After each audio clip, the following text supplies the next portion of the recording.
ये भारत के खिलाफ सुपारी लेते हैं।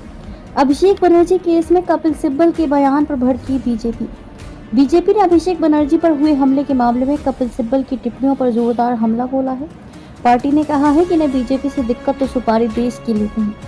टीएमसी सांसद अभिषेक बनर्जी पर पश्चिम बंगाल में भीड़ के हमले और अंडा फेंकने की घटना पर सुप्रीम कोर्ट के सीनियर वकील और राज्यसभा सांसद कपिल सिब्बल की एक विवादास्पद टिप्पणी पर बीजेपी भड़क गई है।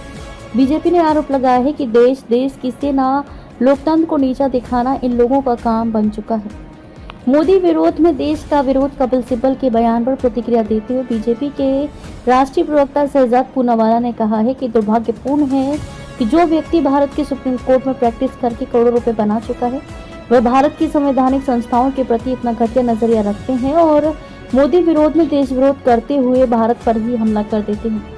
दरअसल टीएमसी सांसद अभिषेक बनर्जी को पश्चिम बंगाल में जिस तरह से स्थानीय लोगों ने निशाना बनाया और अंडे फेंके, उस पर कपिल सिब्बल ने बहुत ही तीखी प्रतिक्रिया दी और यहाँ तक कह दिया कि ये शर्मनाक है, बहुत ही शर्मनाक है।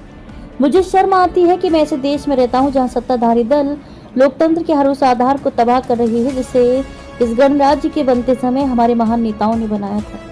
बीजेपी ने आरोप लगाया कि ये वही लोग हैं जो 2021 के चुनावों के बाद की हिंसा पर चुप रहे।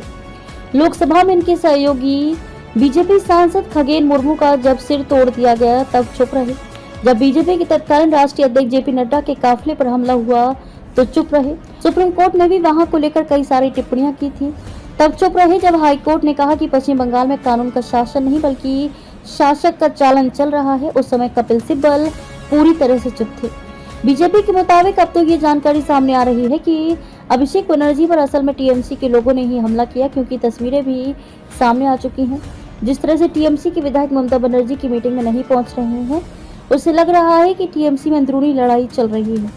बीजेपी नेता ने कहा, ऐसे समय में आप देश का अपमान करते हैं सिर्फ इसलिए कि आपको बीजेपी से दिक्कत है और ये स्टैंडर्ड ऑपरेटिंग प्रोसीड्यूर है। चाहे राहुल गांधी हो, तृणमूल कांग्रेस हो या कपिल सिब्बल, आप देखिए वे कहते हैं कि इंडियन स्टेट से लड़ेंगे। ऑपरेशन सिंदूर में इन्होंने इंडियन आर्मी का अनादर किया। वे कहते हैं कि लोकतंत्र बढ़ चुका है, इकोनॉमी मर चुकी है।